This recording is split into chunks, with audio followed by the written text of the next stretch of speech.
Titans Tuesday check-in. How do we grade Cam Ward's Week 1 performance? What is our confidence level right now in the Titans for the rest of the 2025 season? Injury reports, status updates. This is our State of the Titans Tuesday pod on the Music City Audible.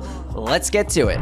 Welcome everyone to another episode of the Music City Audible podcast presented by Sinkers Beverages, the premier wine, spirits, and beer store in East Nashville. In partnership with 440 Sports, I'm Justin Graver. With me, as always, Justin Melo. And Justin, here's what we're doing this season. We have a new format for the show. We're coming to you guys with an episode every weekday, pretty much. I mean, Sunday through Thursday, but later in the days, sort of Monday through... What, you get the point, 5 times a week. And our Tuesday show this season, Justin, unless the audience hates this format and we call in Audible, a Music City Audible on it. But for now, our Tuesday format is going to be a State of the Titans check-in, where things stand between, we're in that in-between space, between week 1, looking forward to week 2, but still not quite on to week 2 yet, so we're going to check in on how everything is going. What's up, Justin? I'm doing well. You didn't ask, but I got to say it anyway because people expect it from me. Tuesday, I'll be honest with you, it's an awkward day in the sense where we've had 2 shows to recap week 1 a little bit, Sunday and Monday. We're not quite on to week 2 yet because they haven't even practiced yet. There's no injury report. We'll have 2 phenomenal episodes later this week previewing the Rams game, one on Wednesday with a guest and then one again on Thursday, just you and I. Same format we did last week with the infamous Brandon Perna and the Denver Broncos game. So we come back to you here with sort of, as you said, a Tuesday check-in. It's got a nice ring to it, I think. Talk a bit more about Cam Ward, how we'd grade his debut. By Tuesday, you and I have both had an opportunity to sort of review the tape, watch things over and over again, maybe come to a bit more clear, concise analysis of how he played. And it's a good opportunity, again, day 3 of, after the first game, to take a step back, talk a little about what we think of the franchise, grade the direction of it, and really just grade the direction heading into week 2, right? Because that's what's most important, is trying to bounce back and get a win on Sunday. Yeah, and I think this is going to be a cool experiment because we're going to do these same 2 things every Tuesday show. We're going to grade Cam Ward's most recent game, and we're going to put a confidence meter rating on the current state of the Titans, and we'll be able to track the progression of it throughout the season that way, how we felt in the moment, not looking back in hindsight, not reviewing it game by game at the end of the season, but where we felt right now. We'll be able to see, is Cam Ward getting better every week based on our, sort of arbitrary grade? Is our confidence getting stronger or weaker over the course of the season? It's a proprietary grade. I don't know what you're talking about. All these grades out there are proprietary. Why can't we have our own? That makes no sense. No, all kidding aside, think about it. The Titans are going to do this the same way, right? Like, this is a rebuilding team. They're going to check their confidence meter in the direction every week, not just in Cam Ward, who's obviously got a long leash, but very much on Brian Callahan, whose leash probably isn't quite as long, especially after week 1. So for us, this is a great way to track progress, the overall direction of the team, the rookie quarterback, the head coach, because I promise you, Mike Borgonzi and Chad Brinker, as patient as they are, they've got to do it the same way. Yeah, exactly. So let's get into it then with the Cam Ward grade. That is where we're going to start. And if you're watching this on YouTube, we really appreciate you guys. Make sure you hit that subscribe button, like the video, drop your thoughts in a comment below if you like this format, but maybe don't do it right now. Wait till after we get through this podcast and then drop your thoughts in a comment below. I'm also going to ask you guys out there to participate in our confidence ratings, in our Cam Ward grades. Show us your grade. Show us your confidence rating 1 to 10 in the comments below, but we'll get to that when we do. Yes. I'm going to ask the people to do, I'm so sorry, you already sound annoyed with me. I'm going to ask people to do something too in the comments. If you got your book, if you received your 2025 version, Titans of the South, if you received your trading card that came with your Titans of the South as a free gift, leave the comments below as well. I know there was some initial confusion. A lot of you didn't realize that they were being shipped separately.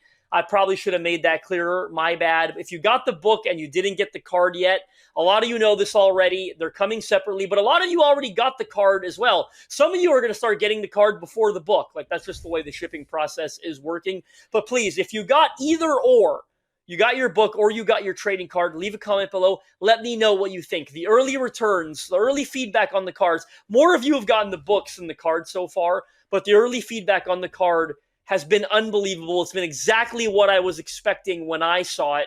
So please continue to leave your feedback and your updates in the comments below regarding the 2025 version.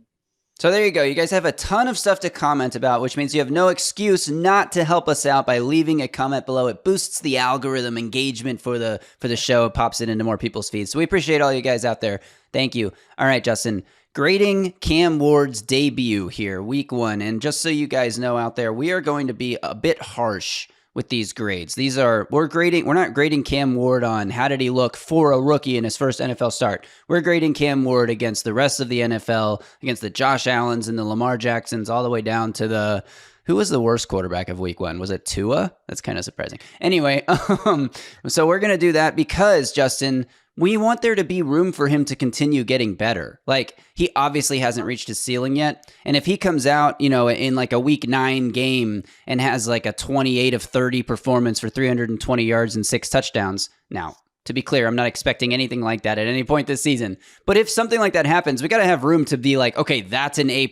You know what I mean? Like, so we can't start getting lenient with these grades. And that said, I'll get us going on this. I'm going to give Cam Ward a B- for this game. And again, that might sound harsh. There was a lot of excuses made for Cam Ward, and I think justifiably so for a lot of moments in this game. But upon reviewing the film, there are some things that come up that it's like, okay, I thought this was on someone else live watching the game, and now that I watch the tape back, it's like, Cam could have been a little bit better here, and I'll elaborate on what I'm talking about. Yeah. But first, why don't you tell me what you are giving Cam Ward? I do want to put you on the spot and ask you for a specific play or two, if possible, that you're referring to. You stole my ranking because I'll be honest with you, I really want to go with a B, but in the sake of trying to be harsh and leaving room for improvement, I guess I'll go with the B-. I don't think there's a lot of bias cooked into this, but as I've had a chance to review the tape, I found myself just consistently frustrated by the supporting cast, right? Like, your $82 million left tackle gave up 7 pressures to Nick Bonito, who's a good pass rusher. I don't say Nick Bonito in that tone to insinuate he's not a good pass rusher, but when you give up 7 pressures as an $82 million left tackle, that's a problem any day of the week. When Calvin Ridley, the chemistry we saw between the two of them, Calvin Ridley drops 3 passes. And in my opinion, I put all those drops on Calvin Ridley. I think I saw people talking about the velocity on the ball. I mean, I thought that was outrageous. Calvin Ridley is a $93 million wide receiver, and all 3 balls hit him in the hands. Like, he's got to catch them. Velocity is an issue if I'm out there catching passes where I go, ow, that one hurt, right? Like, not Calvin Ridley who's making $90-something million. Like, he's got to catch those balls. I thought Alec Iomanner had a clear-cut drop on tape. I thought Chimere Dike probably ran that route incorrectly a little bit on the one that Cam Ward was fired up about. I thought J.C. Latham allowed a sack and a couple of pressures while he was in the game. I thought Oli Udoh was terrible when he came in and replaced him. Like, the supporting cast, the miscommunication, he's got to dirt a screen because no one turns around to catch the ball and everyone's blocking. Like, just the supporting cast issues were pretty big in this one. I put such few throws. Like, if I want to put one on him, and I don't mind doing it, I thought the one to Chig late, Chig kind of reaches out forward and gets a hand on it. I thought that one was on the ball placement. I thought that one could have been thrown better. Yeah, and that, some of those ones over the middle, like, it doesn't necessarily have to be an inaccurate pass. It's most of those were miscommunications where the receiver's not snapping their route in enough, or they're not taking their route. The DK one especially, but even the miss to Ridley and that miss to Chig, where it's like the one Ridley drop that was the least egregious, where he would have had to make an outstretched diving catch. It like barely grazes the tip of his fingertips. Sure. Like, those could be off target by Cam Ward and something that he needs to be a little crisper on, or it could have been he expected Ridley to bend that route just a little bit more upfield. But regardless, the stuff I'm talking about is like the 3rd and goal pass play where he needs to, they call the design rollout to the left. They cut the field in half. And I was critical of Van Jefferson being on the field in that moment on our post-game show. I think it was Sunday or maybe it was yesterday's show, whichever one. I was critical of that. When you watch the film on that one, Van Jefferson crosses the corner like Allen Iverson, prime Allen Iverson, and has the guy, like, breaks his ankles. He falls to the ground, and Van Jefferson is wide open breaking outside. If I don't know where Cam's first read is, obviously, but if he has his eyes on Jefferson there is time before the backside free rusher comes around to Cam Ward. He has a moment where he could get that ball to Jefferson, and he just, I mean, he feels the pressure and he doesn't want to turn the ball over, and this is a big moment, like just take the points. So it's not the worst play in the world, but it was a missed opportunity there on the table. Like, that was a fine play call. Another one, and this one, is it like, okay, I guess it, maybe there's an opportunity, but is it a fine play call? Like when that end zone is so condensed in the red zone as is, and then you're shortening it by, like, you're shrinking it by half of it, at least, by calling that designed rollout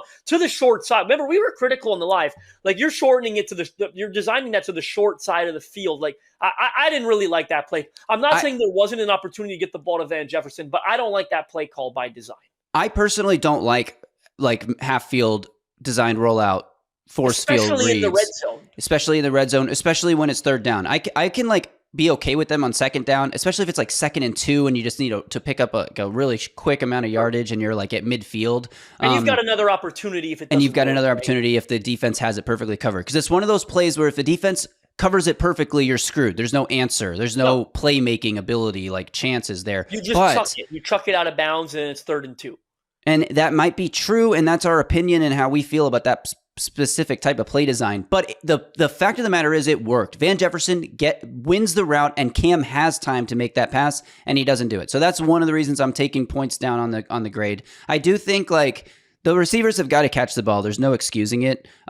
Some of those passes over the middle were a little too hot. And the one to Chig that you mentioned, I think, stands out in my mind as the one that was the most too hot. That's like a seam ball. He puts a little more touch on that. I think that's a big play. I'm not blaming Cam Ward. It's just like nobody stepped up and made a play for him. So I'm not, again, we're going to be harsh in this review. And then there was the sequence right before halftime that's getting so much, Callahan is just taking so much heat for, and deservedly so. Like, again, run it 3 times, take a 6-3 lead into half. But if you watch the all 22, and I'm speculating a little bit here, I don't know this for sure. You can see before that second down, Cam Ward is checking something. He is changing the play or maybe just the protection, but it definitely feels like there's a chance Cam Ward checked that to a pass. And that's just some situational awareness. There was a situational awareness with the 2 sacks that he did take that pushed them out of field goal range after the muffed punt. And that's not like, again, there wasn't a whole lot he could do. He was under instant pressure, but you can't lose that many yards. There was a intentional grounding where he didn't get outside the pocket, situational awareness. There was a play where it was a broken dead play and he flips it past the line of scrimmage as he's scrambling away from pressure. And if the called play isn't happening, you can't really throw the ball because you're probably going to have an illegal man downfield, and they did have an illegal man downfield on that play. That penalty didn't even count because there was also a holding on the offensive line. But so there was just a few of those like rookie moments. And again, if we were grading this on a scale, on a curve of like how did he play for his first game ever in a very hostile environment, it would be a different story. But we're grading him on something that we want to be able to use as a baseline for the rest of the season. So we're not going to put that context into this grade. So that's why I also think it's important, Justin, that you and I settle on one grade and we don't have 2 competing grades. So I'm glad that you're willing to come down to B- and meet me there. Yeah, I'll be willing to come down and meet you there. Again, my initial thought was a B. I think I'm a little less harsh than you are. But again, high standard. Let me make it clear, because we think he can be one of the best quarterbacks in the NFL. Like I already see the potential for Cam Ward to potentially be a top, 5-6 quarterback in the NFL. So we're going to hold him to that standard. On the second down, good point, because if you do watch the all 22, you see him communicating something on that one, on that disaster drive right before the half. If he does check that to a pass, that is a mistake on his part, if that's what he did, in all honesty, because they should have ran the ball and just, tried to get to halftime with a 6-3 lead. And that could also explain why the receivers didn't know who was supposed to be catching the screen on that, and they all 3 go out to block, is like maybe they aren't all idiots. Was that play? Interesting. That was that play. I didn't realize that was the same play. So maybe they're not all just morons who don't know the offense. Maybe you're playing in a very loud, very hostile environment, and you're trying to check the play at the line of scrimmage, and it just doesn't get communicated to every person on the offense. And again, that's a learning moment where Cam Ward can. Something there, to be honest with you. I haven't seen that mentioned. I really think you're on to something there. I do think it's possible. You watch the all 22 that he checks that play to a pass. It's within the realm of possibility, and it didn't get to everyone, but And if it's a run play, they're blocking, right? So, Right. but I think that does it on that conversation. I think we'll settle on a B-, and I look forward to doing this next Tuesday after the Rams game. Yeah, right. Me too. So we're going to move on then to our other big weekly check-in moment. And this is the first one, so it might feel weird for you guys, but this is going to be a weekly check-in moment. Confidence meter for the rest of the season. I posed a question to our group chat earlier that I'd like to pose to our audience. Oh, by the way, drop your Cam Ward grade in the comments. Be harsh. Be realistic. Don't just give him an A because it was fun to see him play. And how about the subs? Can you say something about the subs? Because the people deserve a shout out. Yeah, so we set this goal. We achieved our by the end of week 1 goal on Sunday. That was great. We really appreciate you guys. We set a new goal of 5,000 subscribers by the end of week 2, which it feels impossible. It still feels impossible. We are, as of this recording, we are 165 away from 1,000. We have like 5 days to get there. But you guys have been mashing the button, and we really appreciate it. Keep it up. I know there's only so many of you out there who are willing to mash this button for us, but if you enjoy the show, if you enjoy the content, help us continue to grow the channel, hit that subscribe button, send this podcast to all your favorite Titans fan friends. They don't have to be your favorite ones. Just send it to any friend you have who's a Titans fan, and tell them to check us out. We appreciate you guys. Confidence rating, Justin. I posed a question in our group chat this morning where I said, what do you think the percentage odds chances are that the Titans will have a new head coach in 2026? Is it like 98% right now? Is that the feeling? And somebody replied that literally they believe it to be 100% chance the Titans will have a new head coach next year. I'm not willing to go that far, but I think another way to frame this question is, what is your confidence level in Brian Callahan right now to lead this team, to turn things around? It's only one game, to not look like this for the rest of the season. Do you have any confidence? 1 to 10, 10 being you're extremely confident. I mean, I want to leave some room, to be honest with you. So I'm probably at like a 3 or 4 tops. Like I thought, again, I'll ram my head into the wall. I thought he was a pretty good play caller last year.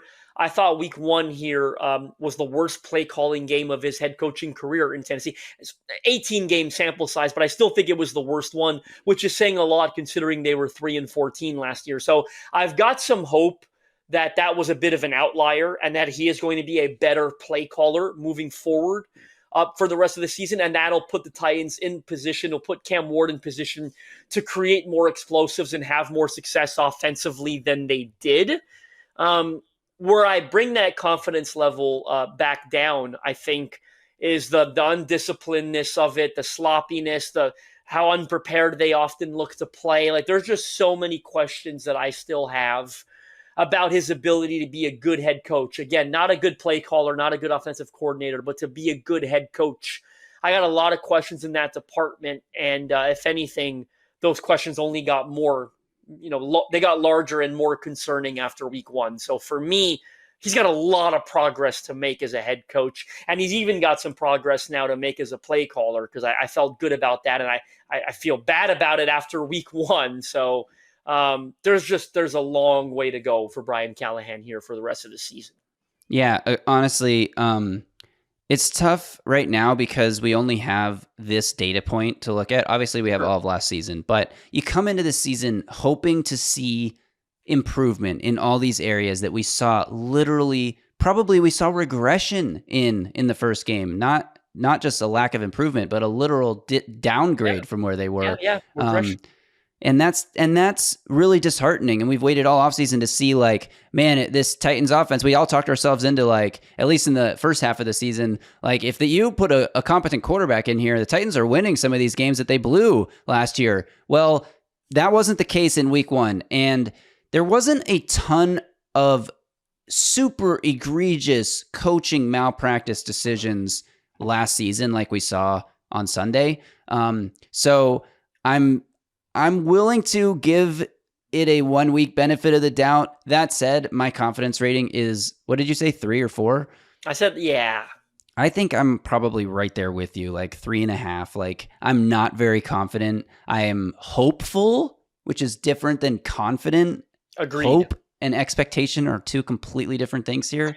And there is room for it to get for me to get less confident, though. Like, if I see this consistently repeated over the next few weeks. I will also say, like, the only thing it's going to take for Callahan to win back some favor with the fan base is for the Titans to go beat the Rams at home on Sunday. Absolutely. I mean, fans react week to week, right? Yeah. Like, and the Rams are a good football team. You win your home opener and you do it against the Los Angeles Rams, people are going to feel a lot differently. 0-2 is a tough place to be, right? Like, I mean, it's early still, but I didn't feel good when they started 0-2 last year, right? Like, it's a really rough place to be. And 0-3 is even worse. And they started 0-3 last year, and it felt like the season was over already, in all honesty, right then and there. And it was. So, yeah. And so Brian Callahan's got to do something to take the pressure off of him that he's now created for him to be like he's got to be a coach that elevates. He's got to be a coach that pushes the team closer to winning, not snatches defeat from the jaws of victory like he helped them do on Sunday. So I would say, not super confident. I will say, like,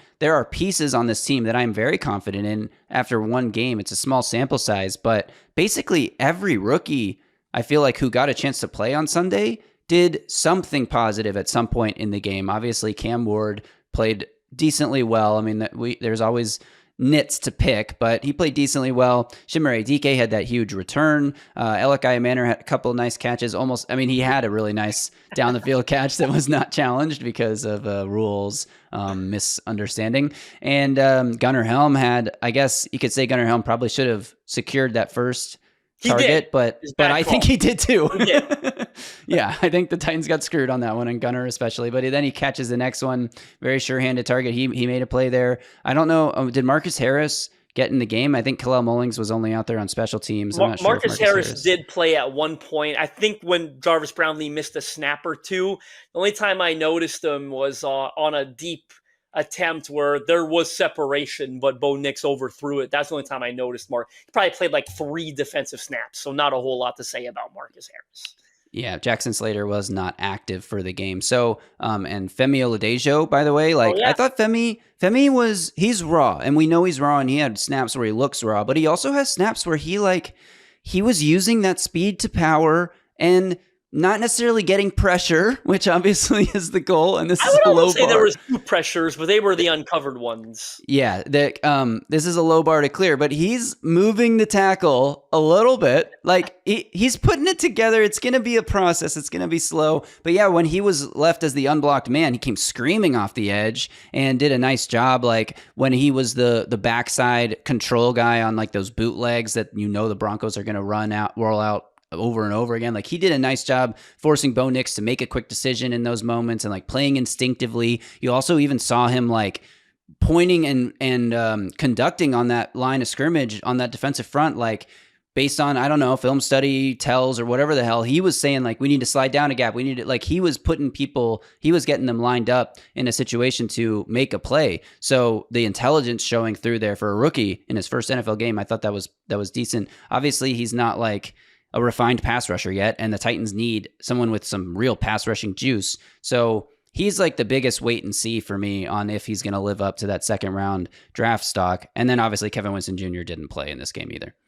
Sure. Yeah. I mean, I thought Femi, it was an okay debut based on where our expectations are for him. We know we got to be patient. We know he's raw and all that, but overall sample size, I would say a strong debut for Mike Borgonzi's first draft class here in week 1. And I'll say when it comes to the confidence level conversation, we're not going to have this part of it because it's too long-winded and there's a long time to have these conversations, a long way ahead of us. But feel really good about the direction of the franchise under Mike Borgonzi's leadership and a talent acquiring ability, if you will. Strong debut for his first draft class in week 1.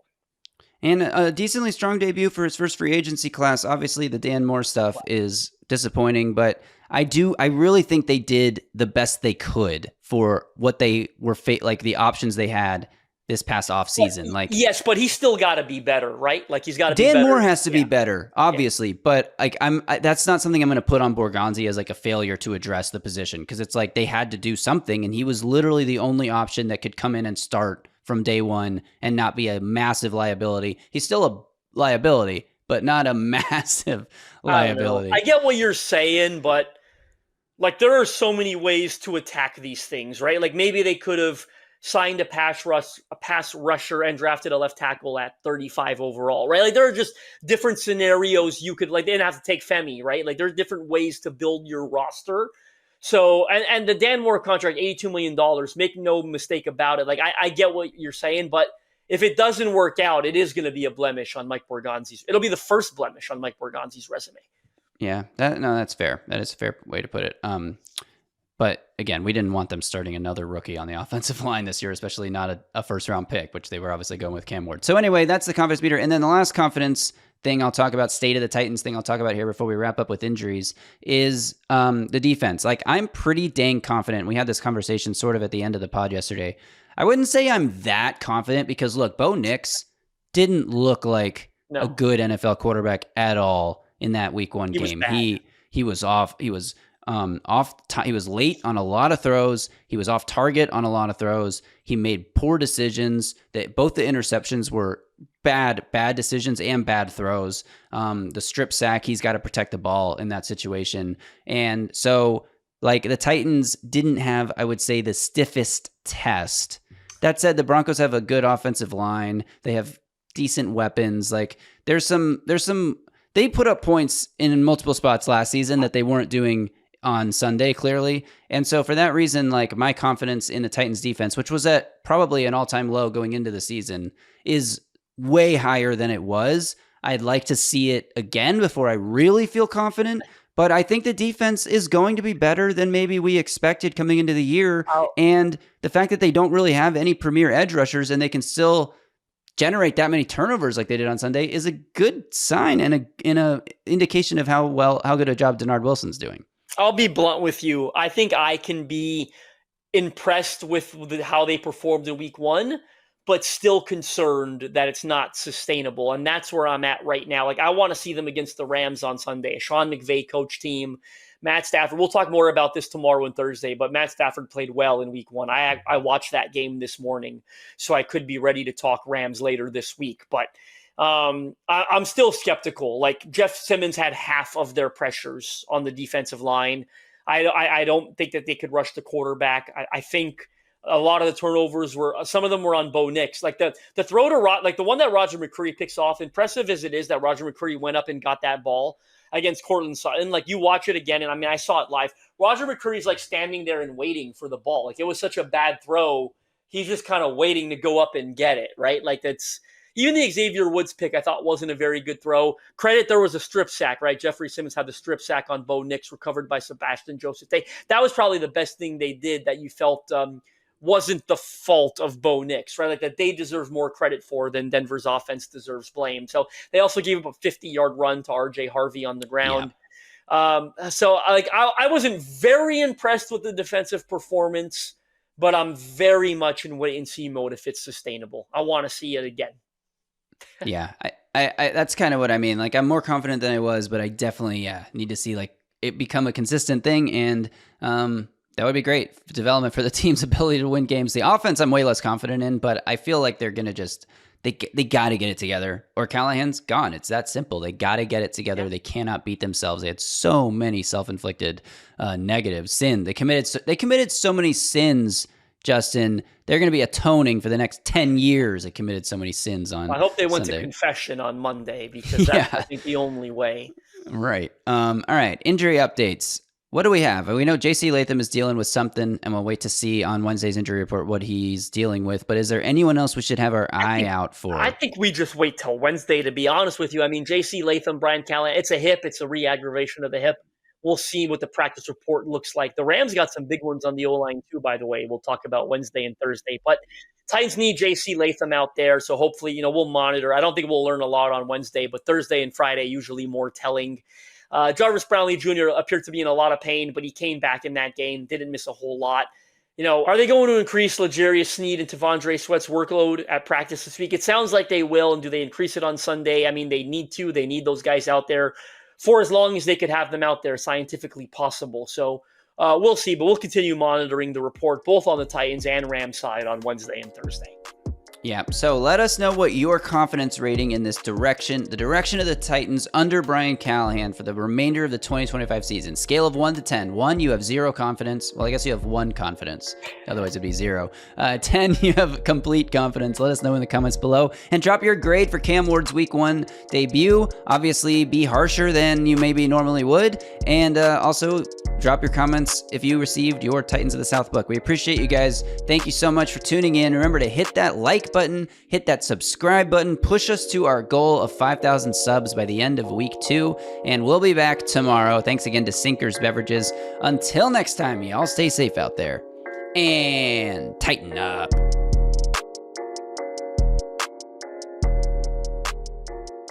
A Broadway sports media production.